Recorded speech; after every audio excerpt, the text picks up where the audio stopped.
La traversée de l'île de la Réunion par le GR2 en randonnée. Véritable parc de loisirs, grandeur nature, où le relief a façonné des terrains de jeu riches en émotions. Cette idée folle a fait son chemin dans l'esprit de Claude et Jean-Claude au club Rando Pibrac. Il y a quelques mois, le projet voit le jour. Ce sera du 3 au 14 octobre 2009. Ils seront 15 inscrits. Annie, Philippe, Daniel, Colette, Christine, Michel, Alain, Françoise, Daniel, Jean-Claude et Marie-Rose, Philippe et Lydie, Catherine et Daniel. À la vue des inscrits, surprise, que des quinquas, ou presque. Munis d'un topo fantastique élaboré par Jean-Claude, regroupant le descriptif des étapes, les cartes, les courbes de niveau, les horaires et la fiche des gîtes de nos soirées. Françoise nous réserve les vols sur la compagnie Air France. À l'arrivée à Saint-Denis, un minibus nous transporte à Mamotcan. Nous sommes le samedi 3 octobre, il est 13h. Après notre premier pique-nique sous le kiosque, le sentier s'élève sous les cryptomérias et les tamarins, puis chemine dans une forêt primaire. Le sentier nous amènera au gîte de Rocher-Cuite, à 1837 mètres. Notre première soirée. Et à table, lors du débriefing, nous décidons d'un départ à 5h30 pour l'ascension de notre premier sommet. Au petit matin, il fait beau et effectuons la montée avec un sac léger.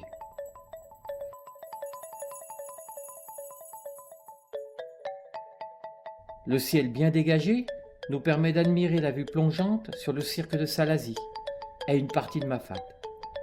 Dans le lointain, le col du Tailbit, où nous passerons plus tard.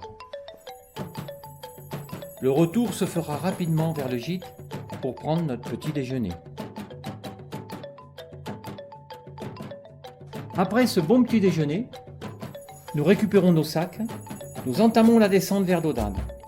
920 mètres de dénivelé négatif, dans une forêt de tamarins.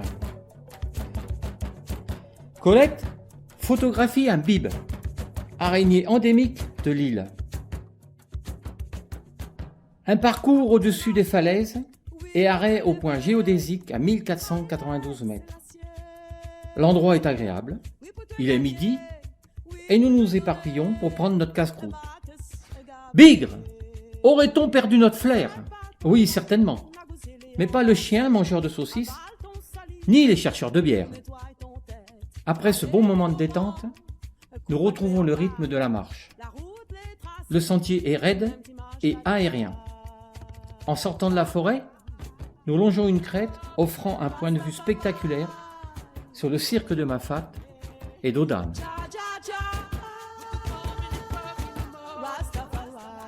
Au détour du sentier, une vue sur la rivière des Galets nous montre le chemin du lendemain.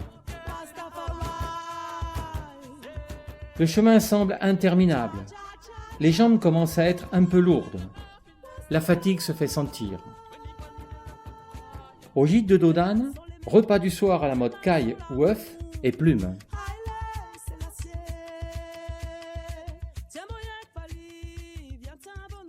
Se lever à 6h du matin est indispensable pour partir avec le soleil en direction de Horaire. Une traversée du village par le chemin de croix, puis descendre sans fin en sous-bois jusqu'au lit de la rivière des Galets. Le moral semble faible pour tous. Temps lourd, descente difficile sur 700 mètres. Mais dans quelle aventure sommes-nous partis? Et ce n'est que le 3e jour. Après un suivi du cours d'eau sur 2-3 km assez facile, une remontée régulière jusqu'à la pause repas. Puis, nous nous accordons un petit moment de récupération, bien mérité.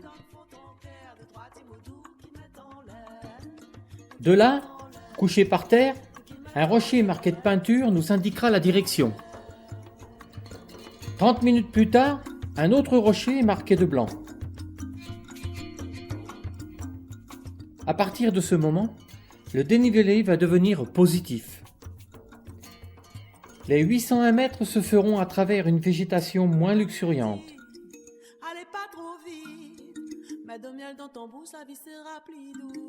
À l'approche de l'îlet d'Auraire, notre étonnement est à la hauteur de notre découverte.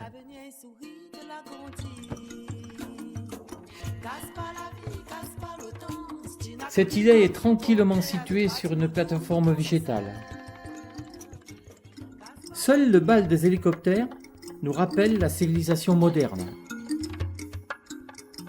80 habitants y vivent, sans voiture, avec un bar, une épicerie, une école, et nous logerons au gîte du Piton Cabri. Nous profiterons, en plus de la lessive quotidienne, de soigner ou entretenir nos pieds. À ce stade de notre traversée, pas d'accident musculaire. Daktari, notre médecin, remarque qu'une bonne préparation avait été faite auparavant. L'îlet d'Auraire signifie bonne terre en malgache. C'est là que s'est installé le premier blanc de Mafat à la fin du XVIIIe siècle. Puis les colons venus de Salazie plantèrent café, géranium, fruitiers, etc. Ces cultures existent encore aujourd'hui, complétées par maïs et grains.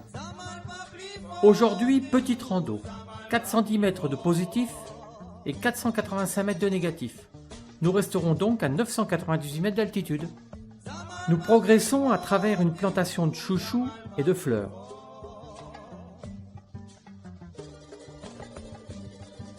Après le franchissement de la ravine par la passerelle, nous arrivons à l'îlet Malheur. Nous remarquons la cloche sous le portant devant la chapelle. Nous gardons la direction de l'îlet à Bourse pour bifurquer et franchir la grande ravine, sur une passerelle avec une recommandation particulière. Une seule personne. Après tous ces efforts, une pause à l'ombre pour se détendre. Oui, pour se détendre. Le sentier plonge vers un torrent que nous traversons à gué. L'endroit est tellement agréable que certains et certaines en profitent pour se baigner.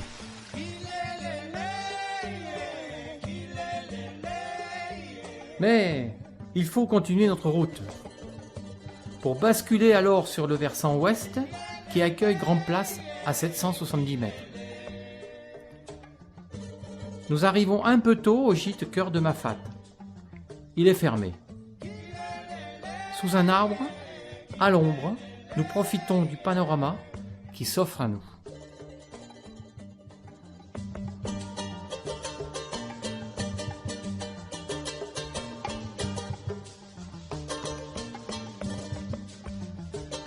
Nous prenons possession de nos places dans ce gîte très agréable et propre.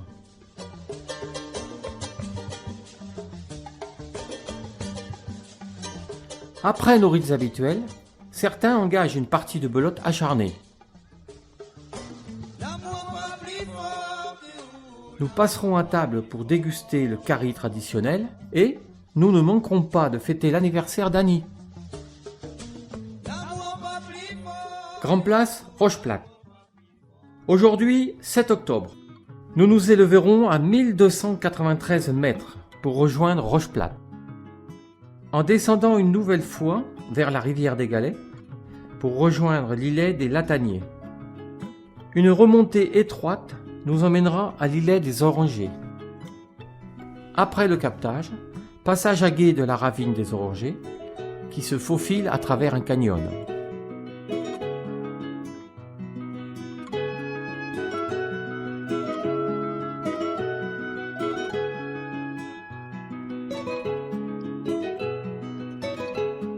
Au sommet, l'îlet des Orangers s'étire sur un plateau étroit, sculpté par l'érosion. Une petite pause, avec rafraîchissement à l'épicerie, nous fera le plus grand bien. En prenant la direction de la Brèche, vers le sud, traversez à gué de la ravine du Maillet. Il est midi, nous profitons d'un espace agréable pour déjeuner.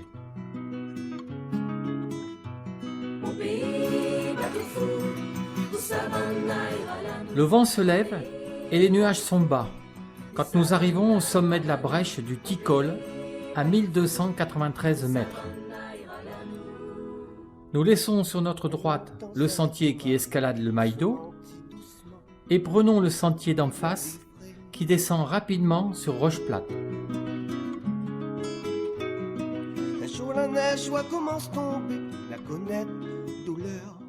Après avoir trouvé le gîte de Monsieur Robert, nous allons découvrir au menu de ce soir le Caribou Canet. Là aussi, nous ferons rhum en apéro et digestif du propriétaire au rhum arrangé. Au petit matin, après notre petit déjeuner, avec un splendide lever de soleil, nous nous dirigeons vers Marla par les Trois Roches. La montée dans la rocaille est assez éprouvante. Au sommet, la pente s'adoucit et un point de vue sur Roche Plate se découvre à nos pieds.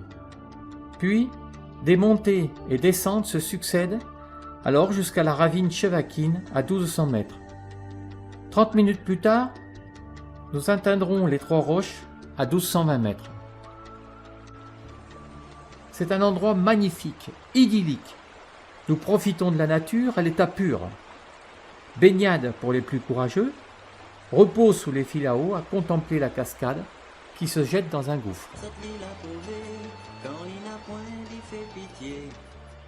Nous continuerons tout droit sur la berge en direction de Marla. Une demi-heure de montée mène à un plateau aride à 1300 mètres. Nous le traversons et entamons la montée dans la ravine vers un second plateau à 1500 mètres. À partir de là, la pente est moins rude. Après une bifurcation à 1640 mètres, nous suivons le balisage jaune-orange jusqu'à Marla à 1620 mètres.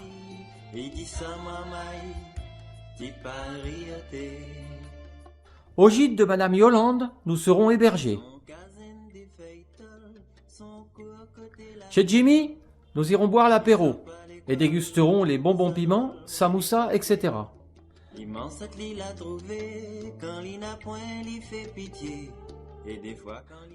Au menu du soir, nous apprécierons les braies de chouchou. Cette belle soirée de détente restera dans nos souvenirs.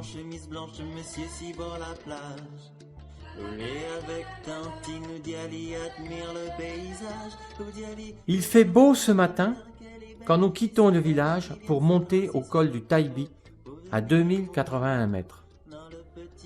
Par un beau sentier qui s'élève régulièrement, nous admirons l'ensemble de ce cirque mystérieux. Tout paraît uniformément vert et nous essayons de mettre un nom sur chaque îlet que nous voyons, en nous remémorant notre itinéraire des jours précédents. Nous plongeons sur le cirque de Sillaos, au milieu des branles puis des pins maritimes et des eucalyptus. Un arrêt à l'association des écolos de Salazie pour prendre une tisane aux plantes et se faire expliquer la distillerie de la fleur de géranium. Nous poursuivons sur la magnifique cascade de Bras Rouge pour remonter encore de 320 mètres et atteindre la ville de Sillaos à 1210 mètres.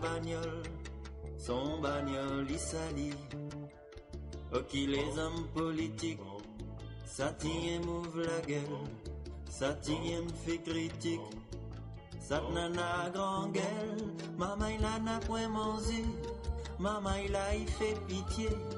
Dans le gros soleil, midi li la porotte sont mangées dans le fond la voirie. Maman il a n'a point mangé. Maman il a il fait pitié. Les fouilles dans la voirie. Il dit ça marmaille. T'y parioté. Ah ou lassé de pain. Vous êtes allé dans Ce matin, il y avait du pain frais au petit déjeuner. Le bus de ville nous amènera jusqu'au bloc à 1380 mètres. Et nous entamons la longue et régulière montée.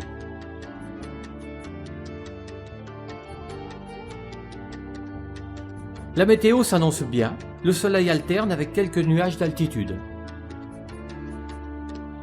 Nous atteignons le bord du coteau Kervegen, où le sommet joue avec une légère brume.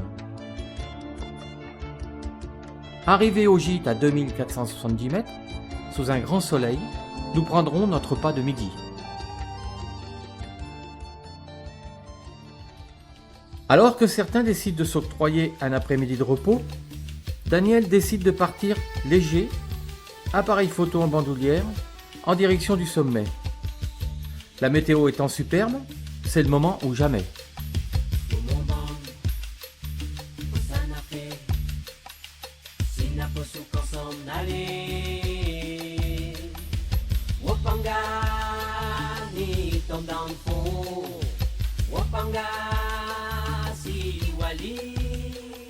Le soir venu, nous profitons du couchant depuis notre salle de restaurant.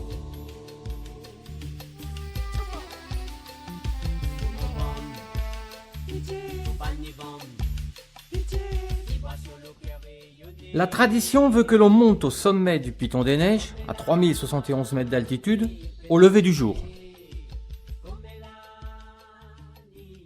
Donc nous nous levons à 3 heures du matin et l'équipe est rapidement réveillée par un petit vent frais. Nous suivons les points blancs du balisage.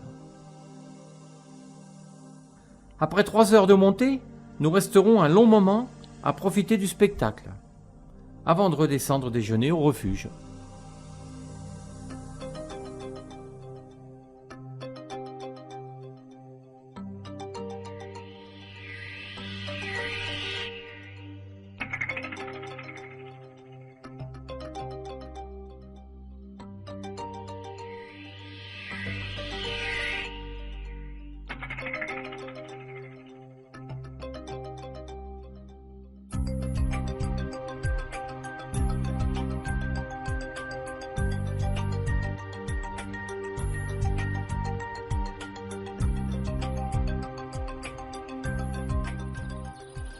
La journée continue en direction de la plaine des Cafres.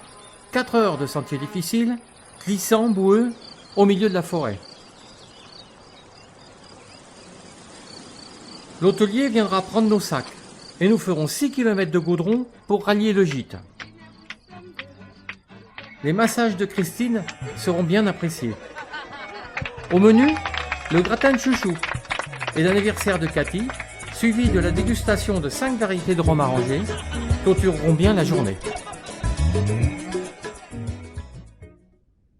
Le bus de ville que nous prenons nous épargne les kilomètres de goudron pour prendre le GR qui nous amènera au gîte du volcan à 2250 mètres. En passant au Piton Textor, au Piton Rouge, au Piton Misère à 2010 mètres et atteindre Piton Herbe Blanche à 2035 mètres. Avec à midi, un arrêt au kiosque à Bois-Auxeau.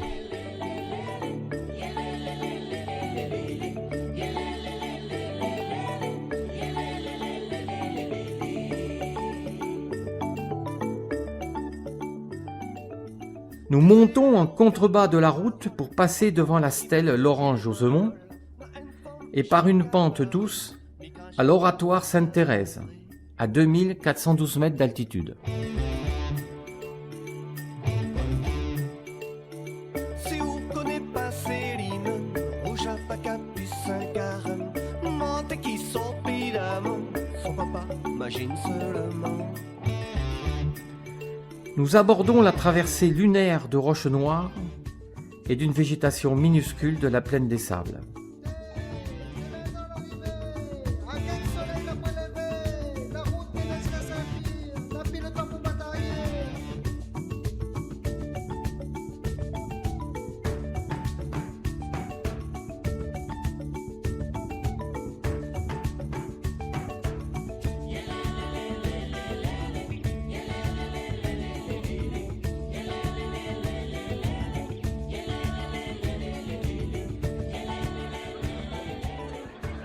Au gîte du volcan, nous apprécierons la soupe et le dessert.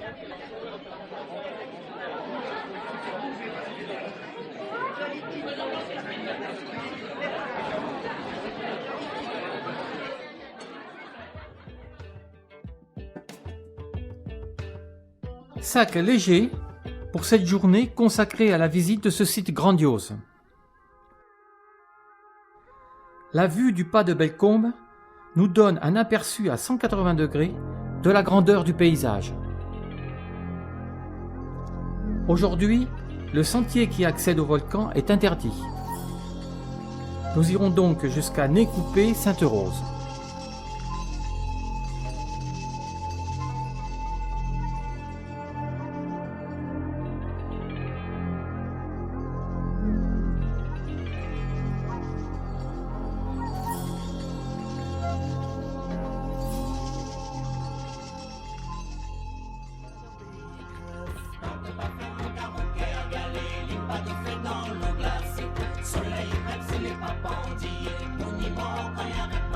C'est la pente qui tombe à l'air, en courant au volcan la paix. Un pays qui se grève, c'est l'île à pleine de son rêve.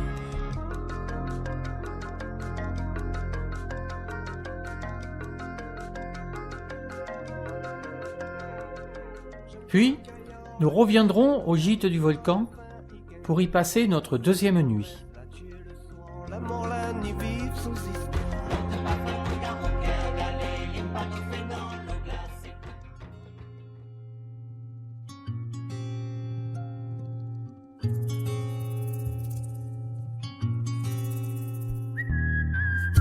Ce matin, accompagné d'une petite pluie fine, nous allons contourner une partie du vaste enclos Fouquet en suivant le rempart de Bellecombe.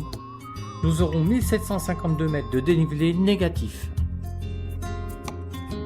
Oh, bon Dieu, à faire la pause en la souplesse, c'était mépris dans la colle.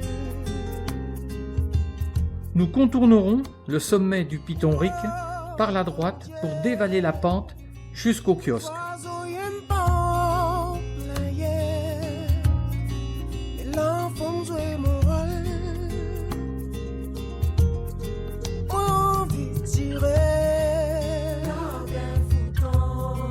envie de béquer, au lieu ça m'y fait, mon intelligent, comme si rien n'était. Dans l'eau des temps.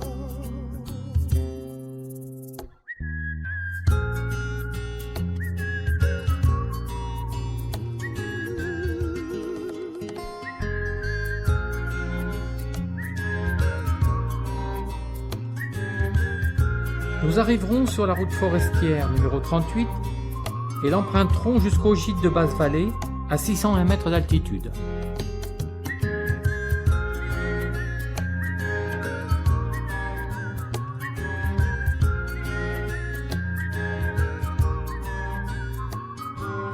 Nous sommes le 15 octobre 2009 et nous allons en 2 heures et 570 mètres de dénivelé négatif atteindre Basse-Vallée. Le GR R2 est très agréable en sous-bois. Nous rencontrons plusieurs variétés de fleurs et même de coquillages.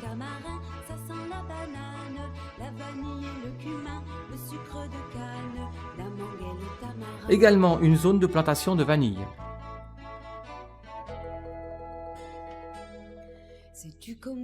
À travers les feuillages, l'océan. Car chez nous c'est l'été, sous les tropiques, tandis que la neige couvre ton jardin. Ici le soleil a déjà mûri le raisin. Philippe fait du stop. Ça sent la banane. Michel consulte les horaires de bus. Le sucre de canne, la mangue et le Et nous regagnons en bus Petite Île, une villa pour se reposer 3 jours et faire un peu de tourisme sur l'île. Et je laisse à notre président le dernier refrain de cette belle randonnée.